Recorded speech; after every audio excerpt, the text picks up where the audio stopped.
Hello, my friends. The reason I decided to record this video is the sharp escalation in rhetoric between Russia and the West, especially Vladimir Putin's speech at the Kremlin reception for graduating military cadets a few days ago. At first glance, it looked like a routine ceremony. Every year, Putin meets future officers before they receive their commissions. These events usually focus on Russia's greatness, military traditions, patriotism, and, in recent years, the special military operation. This time was different. The speech was so unusually harsh and significant that it belongs in the same category not as Putin's ordinary addresses, but rather alongside Stalin's famous speech to military academy graduates on May 15, 1941. The comparison comes directly from Putin's own words. He declared that the West is openly preparing for war against Russia and that the current situation resembles the atmosphere of 1941. According to Putin, Western governments are now openly discussing and planning a military confrontation with the Russian Federation. He told the graduating officers they are receiving their commissions during one of the most difficult moments for the country, as Russia once again faces a major challenge from Western nations, possibly even the prospect of war. That is an extraordinary statement. It deserves special attention amid the growing wave of increasingly aggressive rhetoric coming from both East and West. Before we continue, let's note something equally important. Both Russia and the United States have effectively declared the so-called Anchorage framework dead, while Foreign Minister Lavrov still referred to Anchorage with some caution.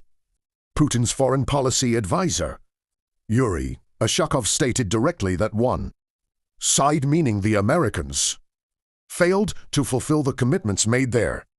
As a result, the Anchorage understandings are now effectively dead.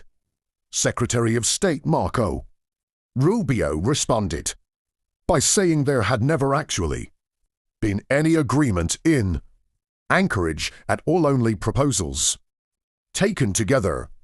Both Washington and Moscow are now acknowledging that the much-discussed Anchorage deal, which was supposed to reshape diplomatic influence and spheres of power, has completely collapsed.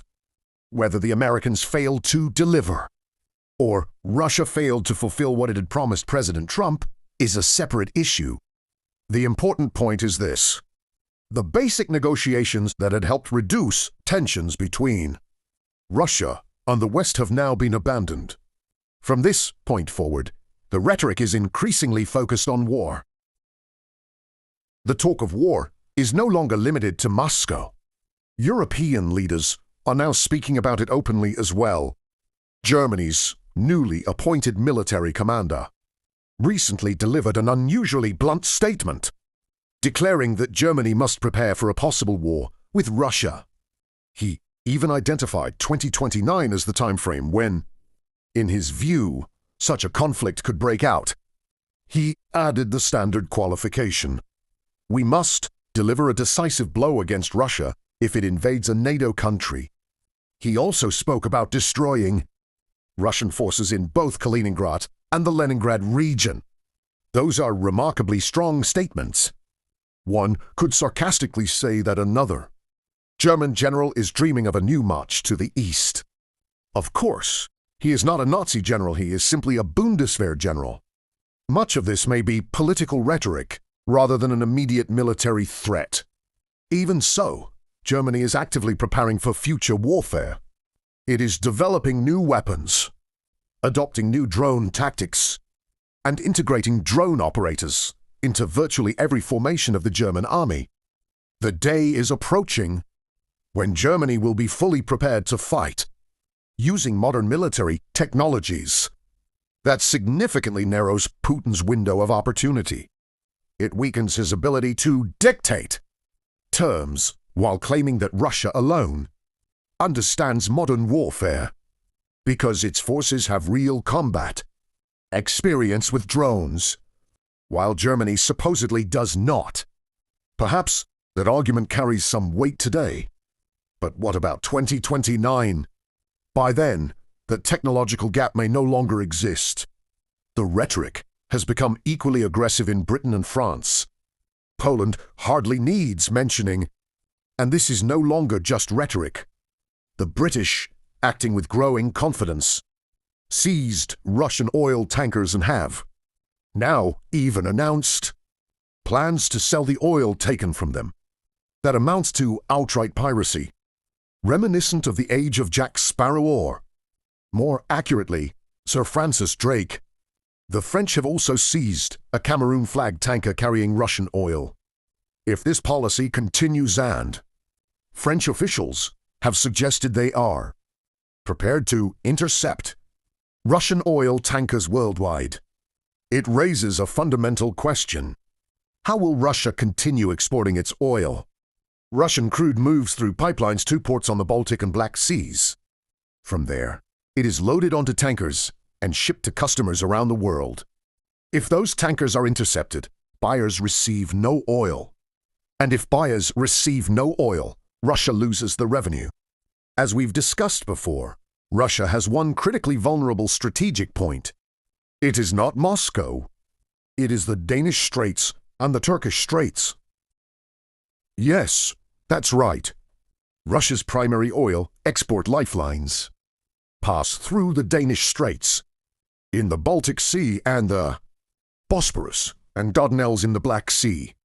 Both are effectively under NATO control. Denmark is a NATO member. Turkey is also a NATO member.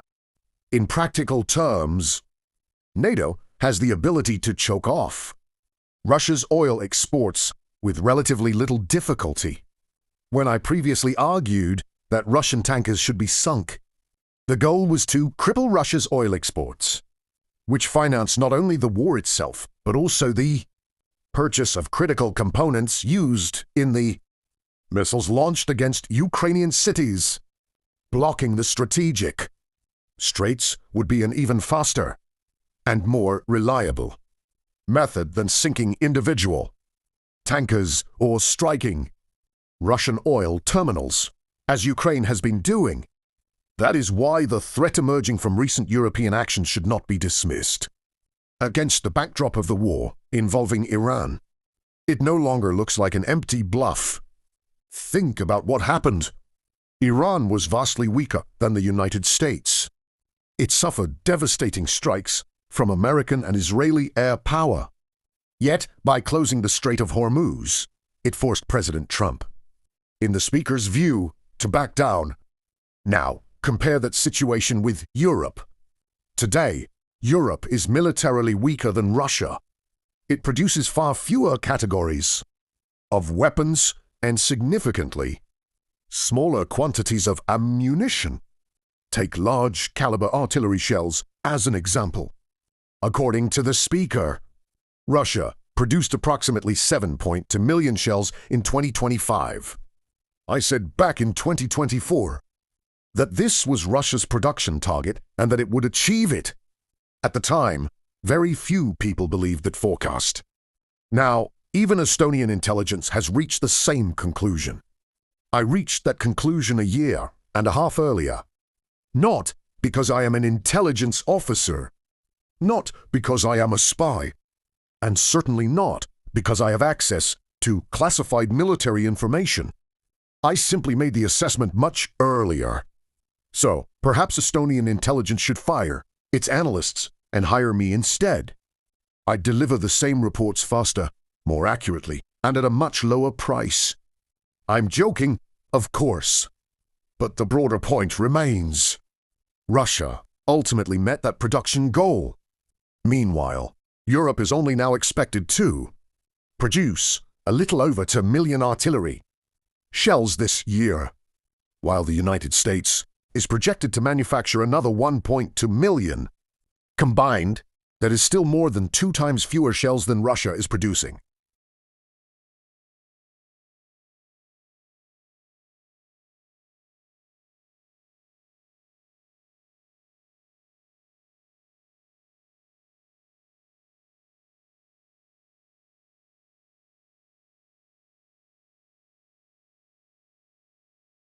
Artillery no longer plays the dominant role it once did. Even so, it remains indispensable. Russia's roughly 10-1 advantage in artillery fire over Ukraine remains one of the key factors allowing Russian forces to continue advancing. The same applies to troop preparation and drone production.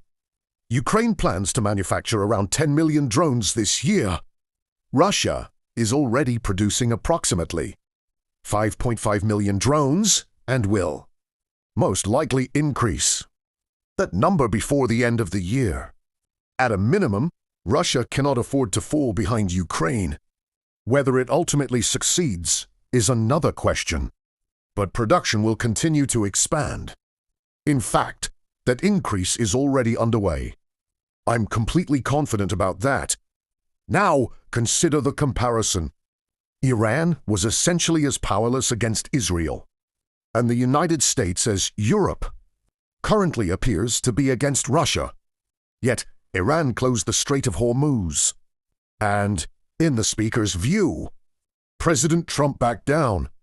NATO and Europe could theoretically do something similar by restricting access through the Danish Straits and the Turkish Straits.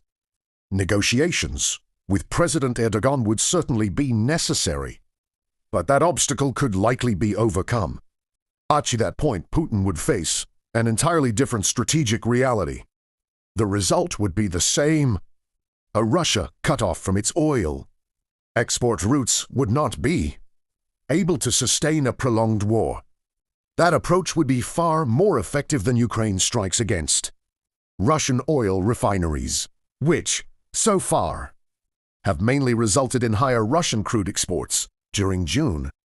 As I warned earlier, that's exactly what would happen when crude oil is no longer processed domestically, because refinery capacity is damaged. It is exported instead. The export revenue generates hard currency. That money is then used to purchase components for missiles. Those missiles are ultimately launched against Ukraine. So this campaign has produced some very interesting consequences. Nevertheless, it also contributes to the broader uncertainty, instability, and growing anxiety inside Moscow. After the conflict involving Iran, Russian leaders have realized something important.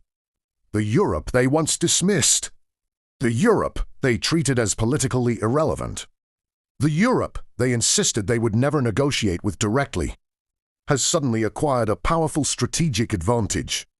And they understand that Europe now has the potential to cut off Russia's oil lifeline entirely. They understand that Europe now has the ability to sever Russia's oil lifeline. And if that happens, how long could Putin's government actually survive? Especially now, when Russia is already facing a growing fuel crisis. The gasoline itself still exists. The problem is that the authorities are increasingly unable to manage the situation administratively. As a result, the regime has stumbled into one of its most serious domestic crises at precisely the moment it is debating whether to announce another wave of mobilization. Imagine what could happen if mobilization is declared under these conditions. Recently, one rather unstable military figure even released a video threatening Putin. He claimed that if Putin refused to meet with him and hear what he called the truth about the war, the army would eventually rise up, turn its weapons against Moscow, and support an armed revolt. Of course, the man appears to be unstable. But remember something important. Putin, as a former security officer, has always feared the military. After the Wagner mutiny, that fear has only grown stronger. Now picture the atmosphere that is developing. There is a fuel crisis. There is growing public dissatisfaction. If mobilization is announced, public unrest could spread instead of people quietly accepting it. And if, in such a situation, parts of the military were to side with the population rather than suppress it, the result could resemble the February Revolution of 1917, an outcome almost nobody anticipated before it happened. That is a frightening possibility. It helps explain why Moscow appears increasingly nervous. But that is only one side of the story. The other side is equally important. Russian officials continue declaring that they are prepared for war. Putin has urged newly commissioned officers to strengthen the unity of the armed forces. He praises the participants of the special military operation and speaks about the threats confronting Russia. Foreign Minister Lavrov says Russia has no intention of stopping military operations. The Defense Minister reports continued success in expanding drone production and manufacturing other weapons. What we see, then, is a balance between two opposing forces. On one side stand Putin's fears and the growing fragility of his political system, revealed by the fuel crisis. On the other stands his willingness to escalate and his understanding that retreat may no longer be a viable option.